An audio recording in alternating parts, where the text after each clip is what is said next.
Hi, good evening, everybody. We're just going to wait about another 30 seconds or so and let everybody join us here. So just bear with us for a few moments, please.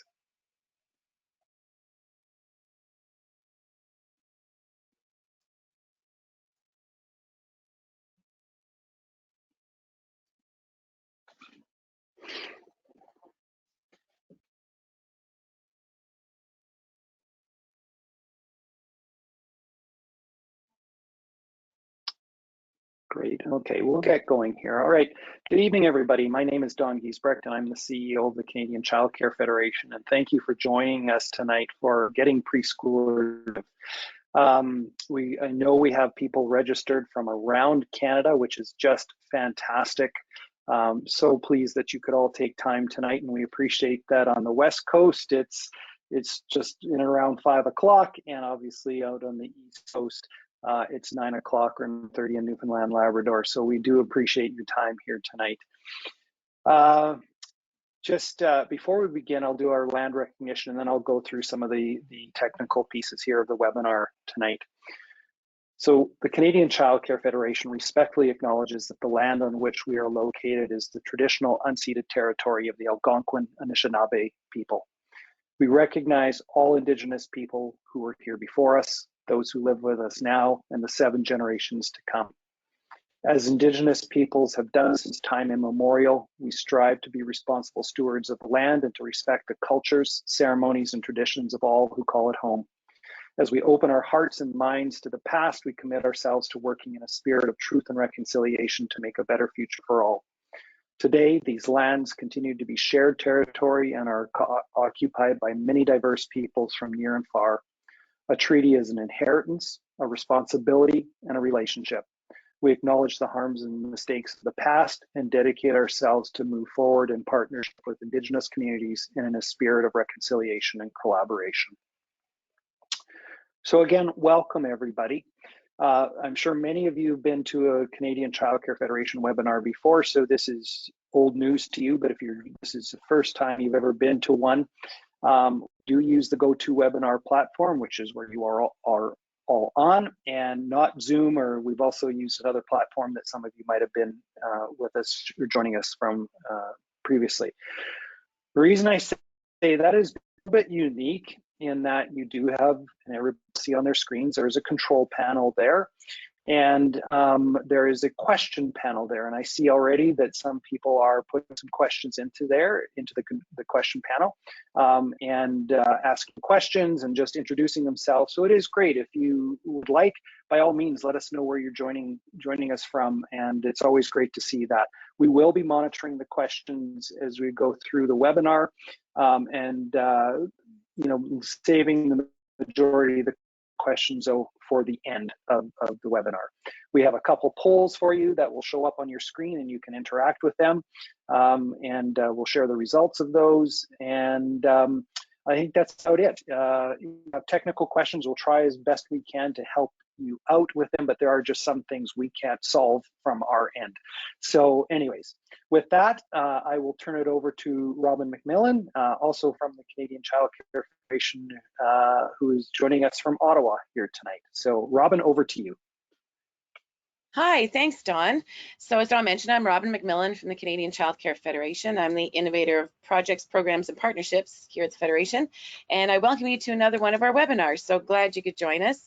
And tonight we have with us 2 experts from the University of Western Ontario. We have Dr. Trish Tucker, who is an associate professor in the School of Occupational Therapy and the director of the Child Health and Physical Activity Lab at Western University. Dr. Tucker's expertise in the broad areas of health promotion, physical activity, and childhood obesity prevention. Her primary area of research is the measurement and promotion of physical activity with a particular focus on preschool-age children. Why I'm having such a struggling time when I have my glasses in my hand, sorry. And welcome to Monika as well. Monika Szpunar is one of Dr. Tucker's PhD students. She recently completed her master's thesis in health promotion, which explored the feasibility of a written physical activity policy for increasing young children's physical activity levels in childcare. Prior to starting her graduate work, she completed her Bachelor of Health Sciences at Western University. So welcome to you both. Thanks so much for joining us this evening. And I know we've had a huge amount of interest in this webinar, so we're very excited to get started. And I will be looking at the questions at the side, but as Dawn mentioned, we'll have a chance at the end to do some Q&A, some questions and answers, as well as any other issues you have, pop it into the chat or the questions, and I can address those during the presentation. So I'll see everybody at the closing. And thanks so much for joining us, Monika and Trish. Thanks so much, Robin. Just going to share my screen here. And can someone just confirm that they can see my screen okay? You're good. Good, okay. Thanks so much, Robin and Dawn, for the invitation to be here today. Certainly honored that you thought of us for this talk today. As Robin mentioned, my name's Trish Tucker, faculty member at Western, and I'm joined by my fabulous PhD student, Monika, who's going to share some of her research as well. I also just want to start by, I know I'm a day late, but saying thank you and happy ECE Appreciation Day yesterday.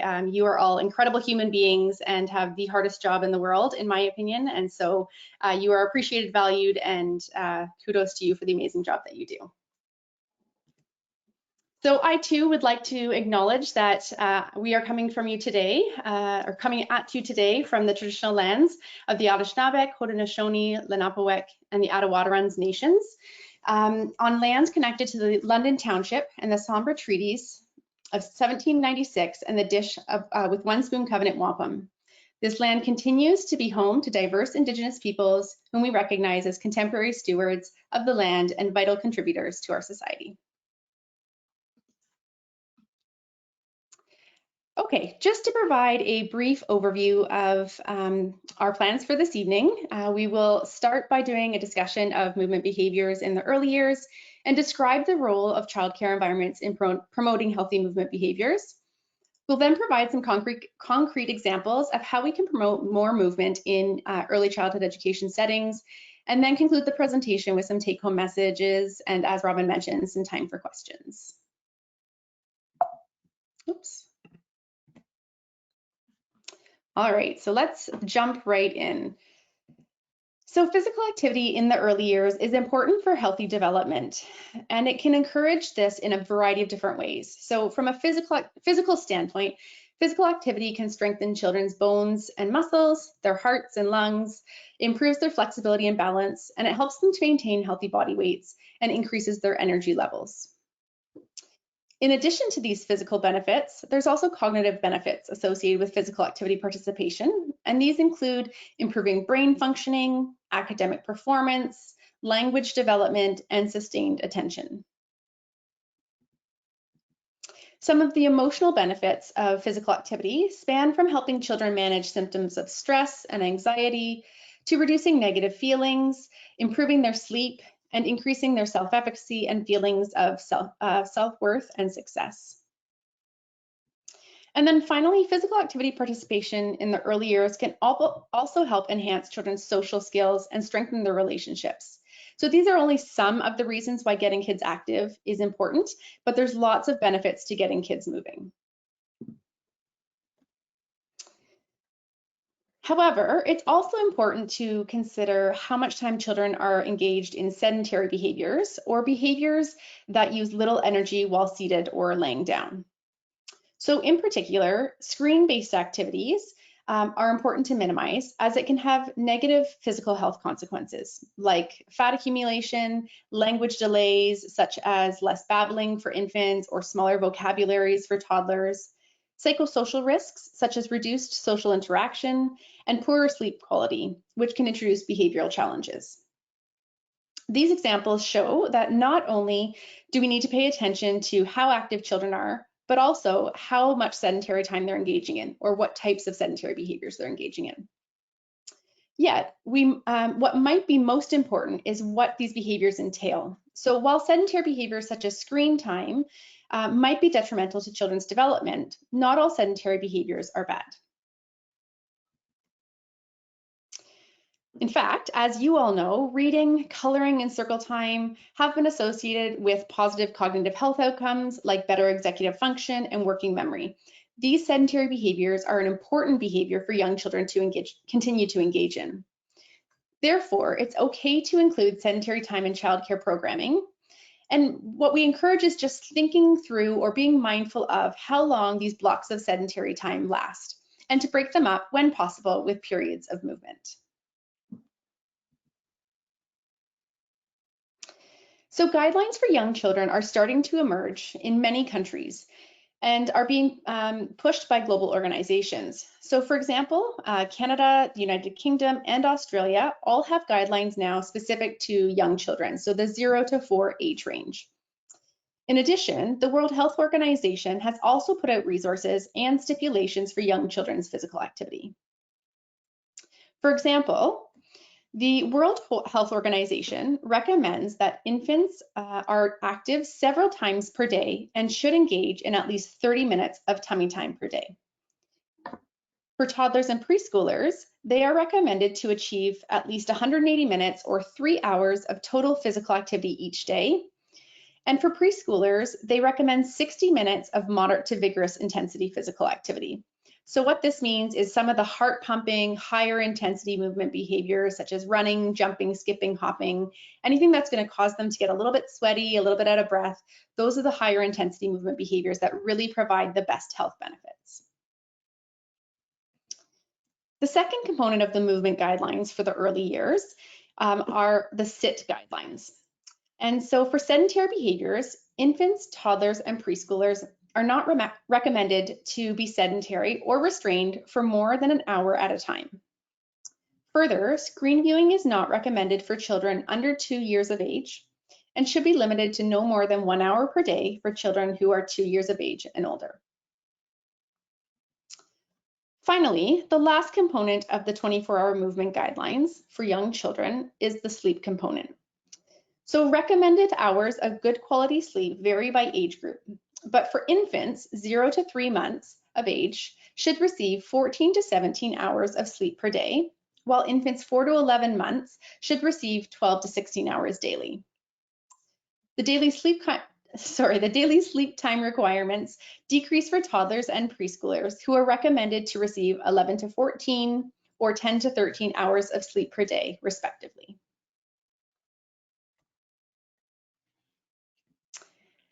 So now I'm going to turn it over to Monica, and we're going to launch a poll here to test your knowledge. Yeah, so thinking about what you just learned from Dr. Tucker about the sitting and the movement and the sedentary time, I want you to guess how many preschoolers and toddlers in Canada you think are meeting all of the guidelines. So all 3. Just submit your best guess and we'll see what happens.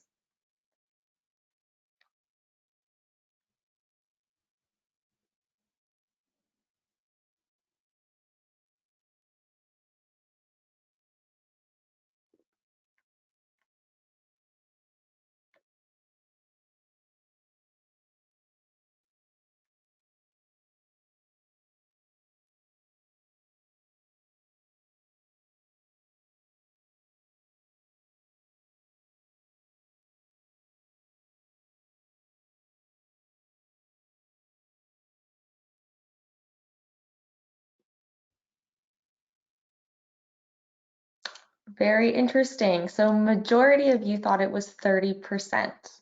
The correct answer is actually 12% of Canadian toddlers and preschoolers are meeting all 3 guidelines. And when we bring back to the presentation, I'll be able to explain why.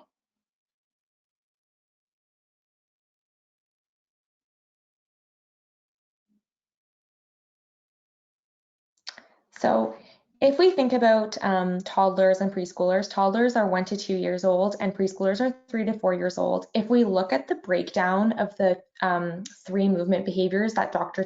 Tucker talked about, sit, move, and sleep, we'll see that actually, Trish, if you want to bring it up, we'll see that actually a tiny fraction of these children are meeting the screen time guidelines.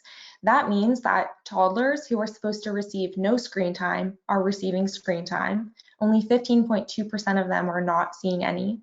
And same for preschoolers. Only 25% of them are meeting the screen time guideline.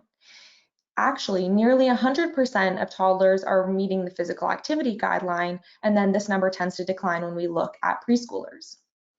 Although we don't have any data on infants in Canada that would be, large enough to capture, data from the other side of the globe from Australia shows that only 3.5% of infants are meeting guidelines. So there's definitely a lot of room for improvement, and we do wish that you were correct and 30% of them or 40 were meeting guidelines, but unfortunately it sits at 12. And so this is why we're here to talk to you today. As Trish mentioned, you are the most important people in the world and have the hardest job. We want to talk about the role of the childcare environment and how it is so profound in impacting children's movement behaviors. So basically, the reason we're here today is to talk about how habits that are built in early childhood track into adolescence and adulthood.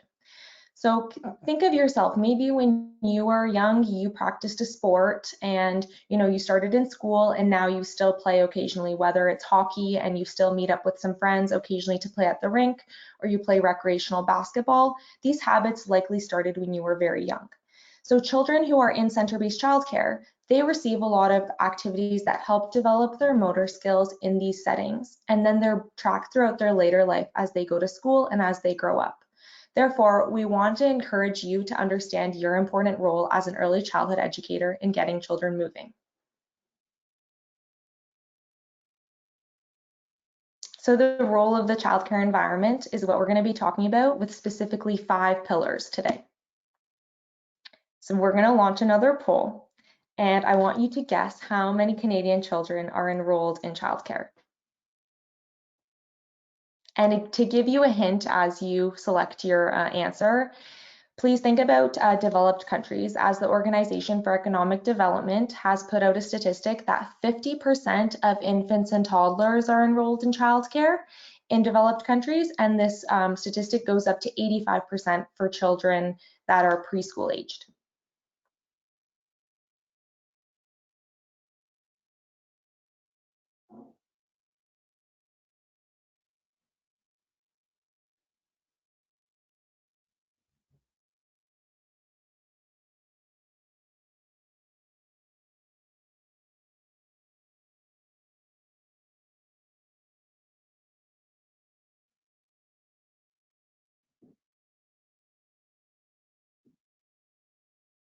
Correct. The correct answer is 66%, and 39% of you got that right.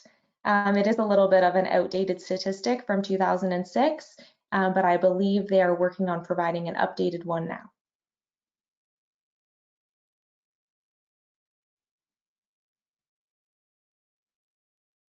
So we're going to talk about the role of the childcare environment. So I want you to take a look at this pie chart. The pie chart represents a typical 8-hour childcare day and the movement behaviors that children engage in while they're there. So if you look at the teal proportion, the 73%, that's how much of a childcare day children spend in sedentary behavior. So although this isn't always bad, as circle time and reading are very important and conducive to children's learning, we want to focus on increasing that pink 27% to make up maybe more than half of the circle. Children need to get active. It has many health benefits, as discussed earlier, and the childcare environment is definitely a place where we can seek to improve this statistic. So I'm going to talk about 5 ways that the childcare environment impacts children's movement behaviors, including both physical activity and sedentary behavior. So first, outdoor play opportunities. Did you know that children are 10 times more active when they're outdoors versus indoors? You can think of them like a swarming bunch of bees. When you open the door and they head outside, they're super, super active, and then they tend to settle down into their activities, maybe sitting in the sandbox. And that's why it's really important to get children outside multiple times per day, even if it's for shorter increments. Next, the environment and equipment. So we all know that children love to play with loose parts or equipment such as balls or hula hoops. These types of items can get children excited to get active, and they can increase their activity. Third, we have sedentary opportunities. Sedentary opportunities in the childcare environment can be very appealing for some children, such as sitting in the sandbox and digging. Although it's really important that we know to break up these periods of sedentary time to get children moving. If we only offer sedentary behaviors, their movement profiles in a typical childcare day will be pretty sedentary. Fourth, we have policies and regulations. Did you know that centers that follow either provincial specific policies or center specific policies have more active children with better health outcomes? So here in Ontario, we have a policy that recommends 120 minutes of outdoor time per day. You might have one at your center that stipulates no screen time. Having these types of policy in place is a huge role of the childcare environment in impacting children's movement behaviors. And finally, we have the role of early childhood educators. Early childhood educators are arguably the most important person in a childcare's day because they look up to you. You're their role model. What you do, they want to do. It's the idea of monkey see, monkey do. So if you have positive values and positive opinions on physical activity and engage alongside the children, they're going to be 100% times more likely to engage in those types of activities with you. So going back to the first pillar that I talked about, which was outdoor play, I just want to talk about 3 new topics that are kind of coming into the childcare pedagogy space and the literature. And these 3 components are risky play, loose parts play, and natural playgrounds. So we're going to start with risky play. I want you to take a look at the picture that you see on the screen. So clearly there's a boy and he's balancing on a tree trunk and he has like a board. He has to balance himself to stay on that log and there's clearly a risk of falling down. So risky play is kind of activities that are thrilling and exciting but could potentially involve like physical injury or maybe a chance of crying, you know, things that happen to young children. But it provides children the opportunity to test their limits, test boundaries, and learn about injury risk. There are actually 6 categories of risky play. And the first one we just saw was play at heights. So play at heights is when kids climb up, have to balance on, and then jump down from a big structure. As you can see in this image, it's more of a climbing rack. You could mimic this by using a tree or something on a playground. Next, we have play at high speeds. Play at high speeds is when children are running really fast when there's a risk for collision. They could also be riding a bike really fast or even tumbling down a hill, maybe even sledding. That's an example of play at speeds. Next, we have rough and tumble play. So most of you would think about just children play fighting, but this could actually also include play with things such as pool noodles or plastic swords. Any type of equipment that you may find in the childcare environment could encompass rough and tumble play if there's a chance for, you know, another type of collision or interaction with a friend. Fourth, we have play with tools. So play with tools is a component of risky play where you give children access to things such as a screwdriver, a hammer, or a pair of scissors, and they learn how to interact with a new substance while having to mitigate their risk and be careful. Finally, fifth, not last, we have playing near elements. So in the image, you can see children are near an open fire. I know that playing near an open fire or playing near open water aren't activities that would necessarily happen in childcare, but you can think of play in mud.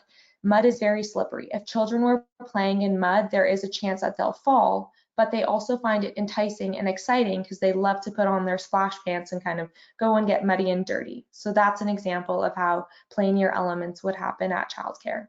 And finally, play with a chance of getting lost. This includes games such as hide and seek or maybe even hiding in a pile of leaves. This would be an activity where children maybe feel like they're more on their own as it fosters independence and autonomy. Now, it's important to understand that some children might be comfortable with, let's say, play at heights and play at high speeds and not play with a chance of getting lost. And that's why it's important in the childcare environment to give them opportunities to all 6 categories of risky play so that they can kind of expose themselves to different categories of risk while increasing their physical activity and self-confidence. Next, we have play with loose parts. Play with loose parts is gaining a lot of traction. It actually might take you back to when you were a child and you had to find stuff around the house or find stuff outside to play with. So play with loose parts, if you think about the childcare environment, would be children gathering sticks, rocks, maybe leaves outside and building a structure. The children are getting active because they're looking for these items, and then they're coming back and maybe working with one another. So there are a lot of health benefits, but it's also inexpensive because they're just using what can be found outdoors. Alternatively, play with loose parts can also encompass play with typical household items. So as you can see on the right-hand side, there's a boy and I think he's making music with pots and pans. So again, he's seeking out these traditional household items and coming back to, get active or engage with them in a different way. And then finally, we have natural playgrounds. Many of you, I don't know if you've seen them or not, I think they're surfacing more in Canada now as we push for full-day outdoor childcare or forest schools, but they're basically playgrounds that are built without the traditional idea of each item is used for one purpose only. So a slide for sliding, monkey bars for climbing, and natural playground, you can do multiple things with. As you can see, you can climb on it, you can play limbo, you can stretch and hang off of it. So it promotes a diversity of play opportunities and definitely fosters a curiosity among children in how they can move their bodies in different ways. I'm going to pass it to Trish. Sorry, I just had to unmute myself. Thanks, Monika. So now that we know a bit about how childcare environments can influence young children's movement, we'll go over some strategies that can be employed in the childcare day with regard to promoting physical activity. So the 7 strategies that we're going to talk about today are setting goals, being mindful of your behaviors, programming physical activity, minimizing sedentary time, creating active childcare settings, creating policies, and then partnering with families. So first up is setting goals. And so thinking about setting goals for young children's physical activity, it might not be clear what that goal might look like. So what we do is we encourage people to consider using the Appetite to Play healthy eating and physical activity self-assessment tool. So this, for example, can help educators know where there might be more focus for attention or rooms for improvement. Based on recognizing some areas that you might like to work on in your center, you can then start to think about following the STAR process. So the STAR process really encourages educators to create an action plan that includes daily and weekly goals and schedule their days to meet these goals. So once you have a schedule in place that allows you to think through how you want to encourage increased physical activity, you're then going to come up with a system to track that change. So whether that be simply writing down every day on a daily log, yes, we did, or no, we did not achieve whatever our scheduled daily goal was, it allows you to start to assess how feasible that change to physical activity opportunities is. Once you've started tracking, you might realize something's not working, and so you might need to adapt. To make some changes to whatever that goal entailed, or to recognize that it just isn't working for the children, and therefore some changes to your goal need to transpire. And then finally, reassessing. Maybe your goals are very successful and you support increased physical activity levels, and so you want to reassess to see how well you're doing. Or maybe you reassess and realize there's other areas that we can now start to focus on because we have made changes to our primary goal, which was increasing daily outdoor playtime. So this is just one mechanism that allows early childhood educators to think through how they can be purposeful in supporting movement behaviors in childcare settings.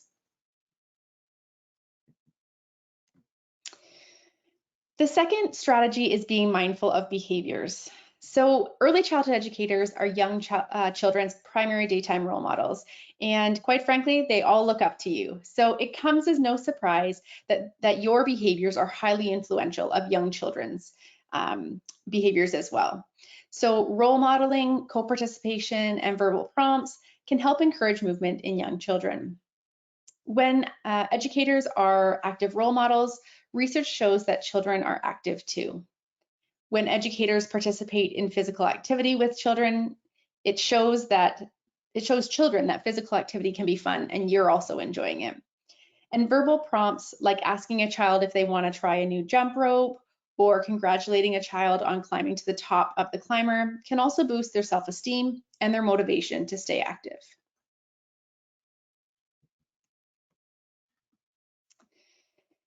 It's also important to be cognizant of the way that we handle consequences and rewards. So withholding physical activity and outdoor play as a consequence, or using screen time as a reward, can also create unhealthy associations with behaviors that can stick with children for a lifetime. So physical activity, particularly outdoor play, can help children regulate their emotions. So it's critical to ensure daily opportunities are afforded to children. And based on research, it's highly possible that incorporating more movement and outdoor time specifically into daily programming can help minimize behavioral issues in the classroom. So let's talk about programming physical activity. This can be as simple as involving children in daily activities like hanging coats and putting toys away, which are things you're already having them do, or it can be more deliberate, like teaching fundamental movement skills. So showing children how to throw different size objects or balance on a variety of different surfaces can help them progress their fundamental movement skills. And it will help them to develop their competency, their confidence, and their motivation to try new skills and activities.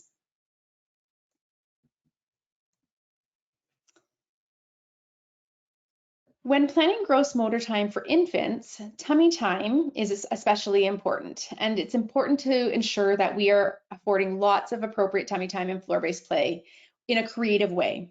So to make tummy time more enjoyable for infants not yet crawling, you can try putting pom-poms into a Ziploc with some water for a fun sensory experience in front of them.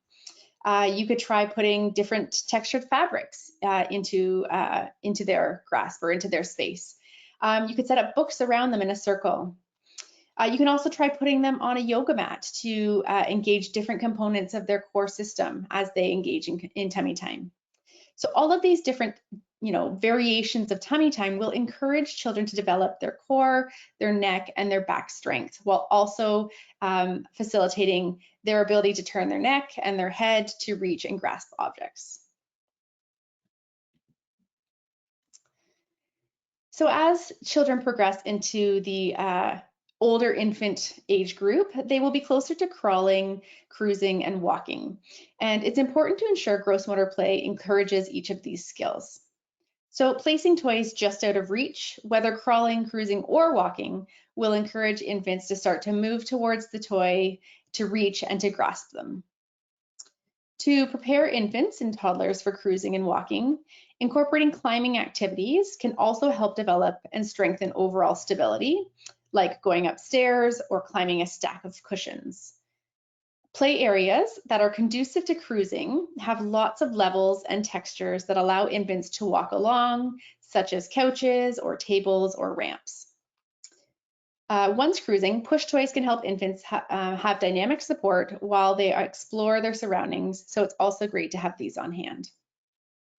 And then when infants begin to walk, getting down to their level will make play significantly more fun and exciting for them.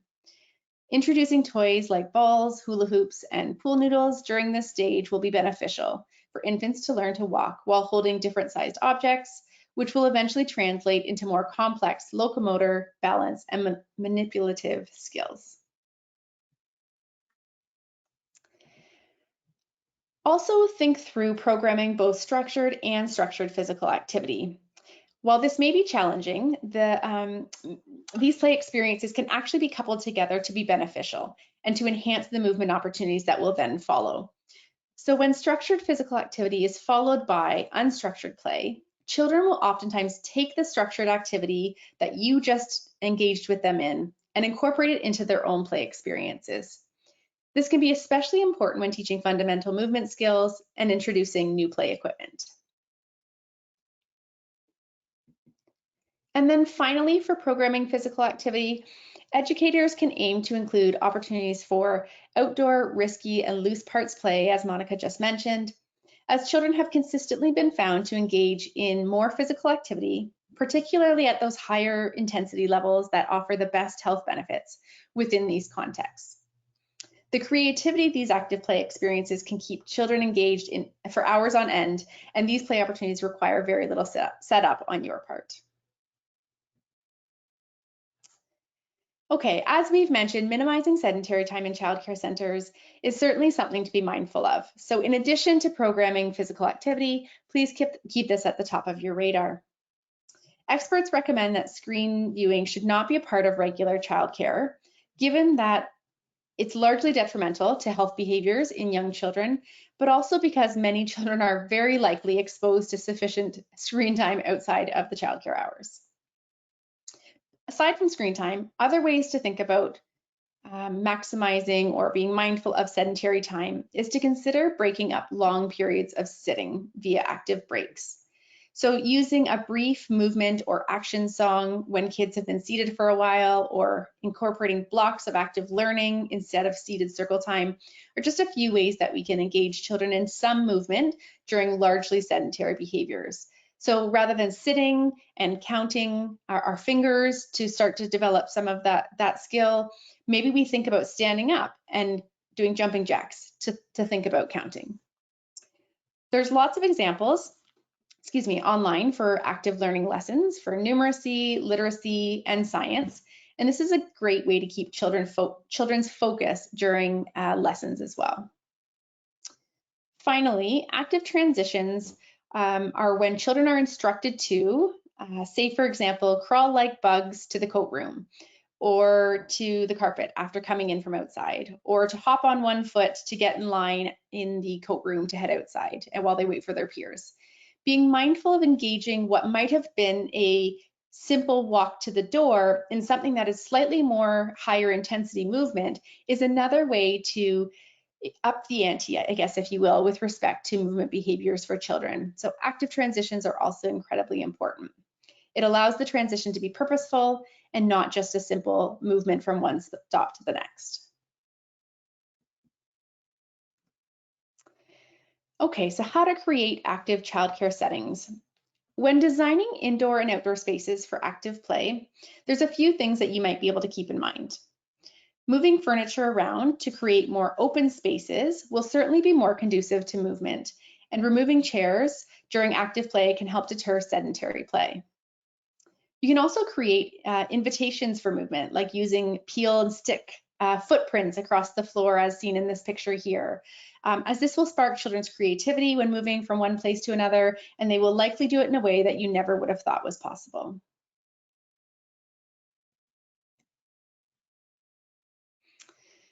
A common barrier, as I'm sure you will all attest, to indoor physical activity is typically the size of the space of the classroom.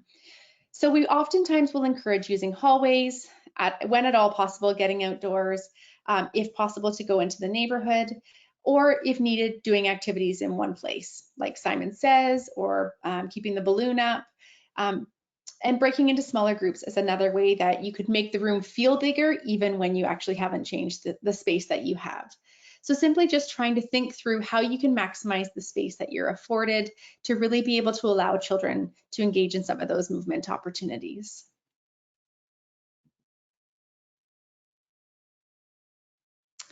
A few other ways that you can optimize the childcare setting for movement include using strollers and high chairs for transportation and feeding only, ensuring diverse portable play equipment is always available. And so this is balls, hula hoops, pool noodles, anything that children can take with them when they go. Research actually suggests that portable play equipment is more conducive to physical activity levels than the typical outdoor play structures that we see on many childcare centers' playgrounds. So really having opportunities for those portable play equipment behaviors or opportunities is really key to encouraging physical activity. Another thing to think about is rotating that portable play equipment. So making sure that it stays novel, keeping it fresh and exciting for the children. And then finally, integrating loose parts play into everyday play spaces. So this one's maybe a bit more of a challenge, and it's not overly common to have a comprehensive policy on physical activity and sedentary behaviors in childcare settings, and we recognize that. But having concrete examples or concrete guidelines to follow will help achieve targets for movement behaviors. So encouraging your childcare center director to recommend daily time allotments for outdoor play, physical activity, and consecutive sedentary time is always a good place to start. Enforcing a no screen policy is also considered best practice. The policy can also detail recommendations for things like active breaks or transitions or structured activities targeting fundamental movement skills. Thank you, Trish. So as Trish just mentioned, obviously having a policy is not an easy thing to do, and it can be difficult if you don't know where to start. And that's why we wanted to bring your attention today to a recent document that was put out by the World Health Organization just this year. So the World Health Organization published their standards for healthy eating, healthy physical activity, sedentary behavior, and sleep in specifically early childhood education settings. And they did this in the form of a toolkit. Dawn and Robin will be sharing this PowerPoint with you after today, so we encourage you to scan the QR code to actually download a copy of the toolkit, or you can Google World Health Organization toolkit and it'll come up. It's free. This is a great starting point for, having a set of policy statements that can help you get your children more active, limit their sedentary time, and help them to eat better. I'm going to talk about the toolkit a little bit, but I encourage you to revisit the QR code. So what is in the toolkit is actually 4 standards. They go into a lot of detail, but I'm going to touch on them briefly. So the first standard is building children's knowledge and skills. We can't really tell children to do something if we don't tell them why they're doing it. So we have to educate them on why physical activity is important or why healthy eating is important. So the toolkit goes into some great detail on how you can build children's knowledge and skills with regard to the standards. The next standard is providing supportive environments. So this kind of encompasses the equity, diversity, and inclusion, the EDI principles, and drives home that message of having, safe and diverse and equitable opportunities for all children in childcare settings. This is very important, and you can definitely read up more on it in the toolkit. Third is working with families and caregivers. So as Trish mentioned, children likely have a lot of screen time at home, and that can be very frustrating as an early childhood educator if the children are nagging you for the iPad or for the screen during childcare hours because that's what they're used to. So it's really important to, work with families to discuss your goals and your plans for, a day-to-day schedule for children so that you're on the same page so that it isn't good guy, bad guy. And then fourth is ensure children's safety. We want to ensure that children always feel safe. They always have access to, safe food, safe play equipment, and safe environments while they're in childcare. Again, I definitely encourage you to visit the toolkit to read up more on these standards. And so some of you might be wondering, okay, well, these standards seem interesting, or maybe it would help me to be a better ECE. How can I encompass them? So I kind of made up this little case study. So let's pretend I had Monika's childcare. The first step would be, to take leadership to identify that I want to implement the World Health Organization toolkit in my childcare center. Once I, establish myself as this person who wants to follow the toolkit, I would definitely need to seek out resources and financing.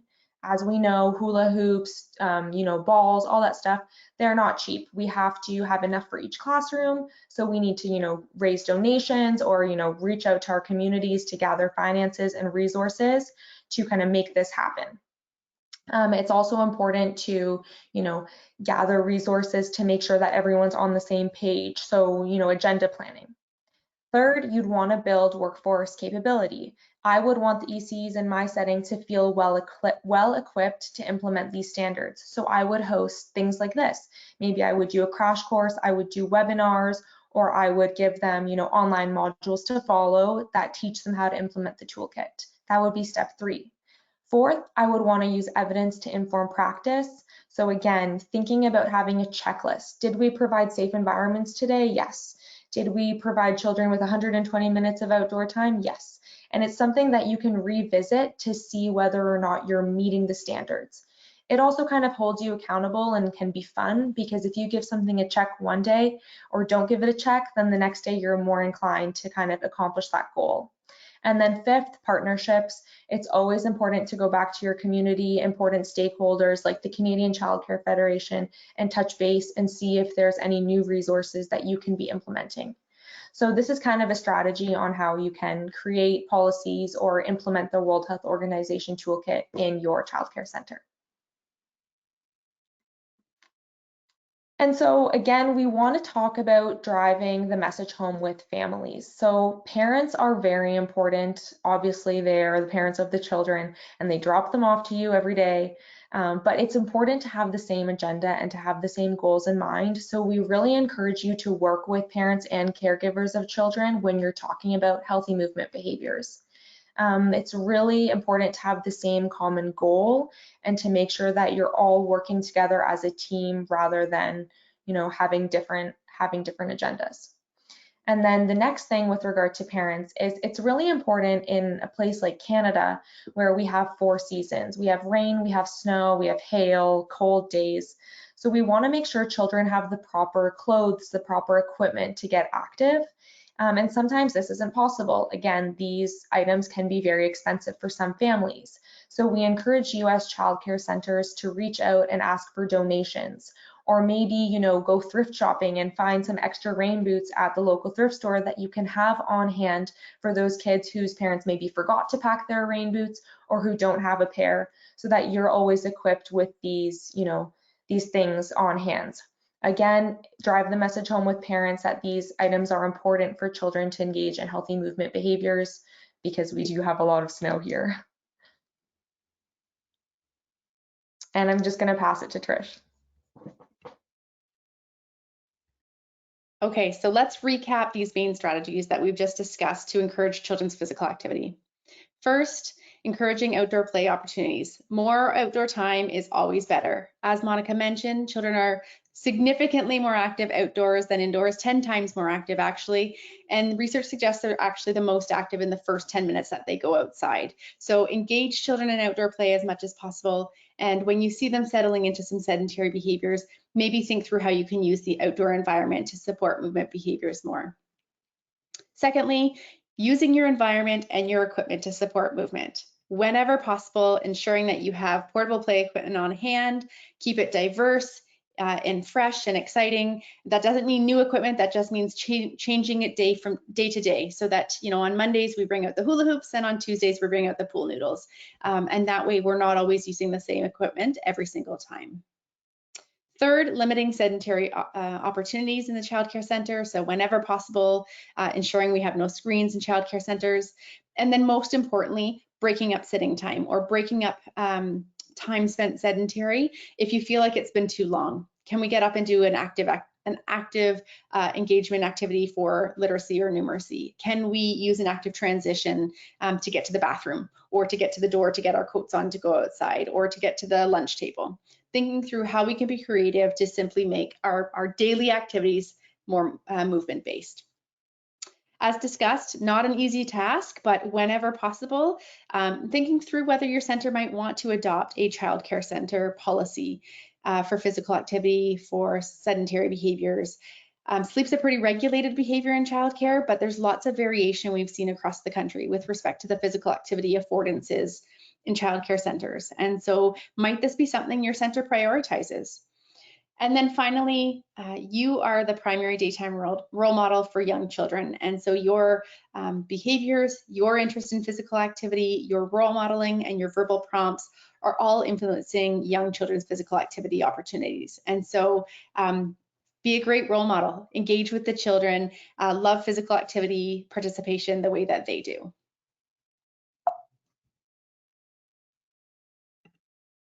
Oops, I forgot all my animations, sorry. Okay, so in conclusion, wrapping this up so that you have some time for questions. To conclude, engaging in regular physical activity and appropriate sedentary behaviors are really important for young children. And the childcare setting, including the physical environment, the programming offered, the teaching behaviors of early childhood educators, can all largely influence children's movement behaviors. So we can help engage or encourage movement behaviors in ECE settings by setting goals, being mindful of our behaviors, programming physical activity daily and multiple times a day if possible, minimizing sedentary time, creating active childcare settings, creating policies, and partnering with the families that we work with. So thank you so much for the invitation to be here this evening. It's really been our pleasure, and we'd be happy to entertain any questions you might have. Thanks so much, Dawn and Robin. And thank you. That was amazing. I'm just looking to see now. Here, I'll turn my camera on as well. If there were any questions.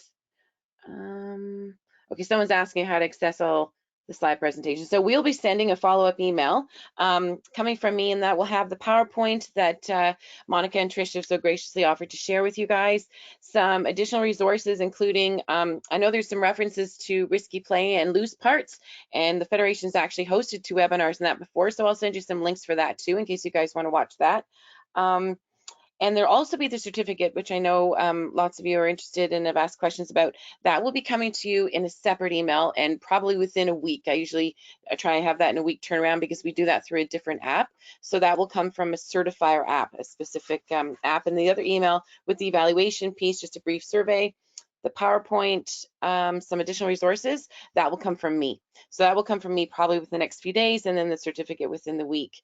So now I'm just seeing if there's any questions. Someone's saying they were not able to scan the code. Actually, I'll include the QR codes and the links inside the resource message, the follow-up message that I sent to you guys, so you'll get that. Someone's asking, how could we use the pool noodles outside with preschoolers for movement? Well, you could put them on the ground and have children jump over them like a ladder. You could use them like skipping ropes, depending on the little leg lengths of the children. You could have them, wave them like they are dancing. Monika, what do you have? Well, if you're feeling confident, you could let them play fight with one another. You might have to mitigate some danger there, but that is an activity that encourages risky play. I also think you could help have them like build structures with them, maybe use some other equipment. We don't think about that as activity, but they're actually going and collecting things from different parts of the outdoors or from different parts of the inside. And so they're walking around a lot or running if they're excited. So that's another idea I have. Yeah. Those are some great ideas. I was also thinking of even walking on them, making them sort of an uneven walking surface, which is also a bit of a risky play, but very good for engaging different muscle groups. Someone's saying, do you have a must-have or go-to piece of equipment for loose parts material for outdoor play? Well, the pool noodle obviously is a really good one. Is there any other one that you think is a real must-have? I would say hula hoops. Hula hoops lets you do lots of things. They all can be used in different ways, so they're all beneficial, but I mean, hula hoops are, in my opinion, pretty versatile. You can do lots of jumping, skipping sorts of activities with them. You can use them around their waist, you can use them around their neck, and just even use them for stretching. So I think hula hoops, but Monika, what do you think? I think that's a tough one because it's definitely so individual to the child. You'll find that some children love like the dirt and the rocks and just the natural stuff, and then some children are more fascinated by colors. So I think understanding your group of children and what they like is definitely the most important in identifying what the best loose part is for you. Good answer. Yeah, for sure. Here's another question. We are in Manitoba and cannot go outdoors for longer periods in the winter, but we do Zumba and yoga, but use screen for that. Please comment. Better than nothing. That would be my comment. I mean, I would say whenever you can get outside, get outside. And so even if you can't go out for long durations, could you go out more frequently for short durations so that you can still get the kids outside, they can still have that body break, they can still have some fresh air. I appreciate fully that increases transitions, which is, from what I understand, never a great thing. But if at all possible, some of our research has looked at, can we do, rather than in Ontario, we have the 2 60 minutes, could we do 4 30 minutes outdoors? Is that a viable option for your center? If not, or if the weather doesn't allow, is a movement break indoors via a screen better than them sitting on the screen or sitting down and not doing anything? I would say yes. Right. Here, I'll just grab a few more. So any advice on how to encourage coworkers into these ideologies? That's a tough one. We certainly see that the people who tend to, drink the water and come to these sorts of events, and the ones who are, championing this in their centers, are the ones who are invested in physical activity themselves, or who have a passion for moving their own bodies.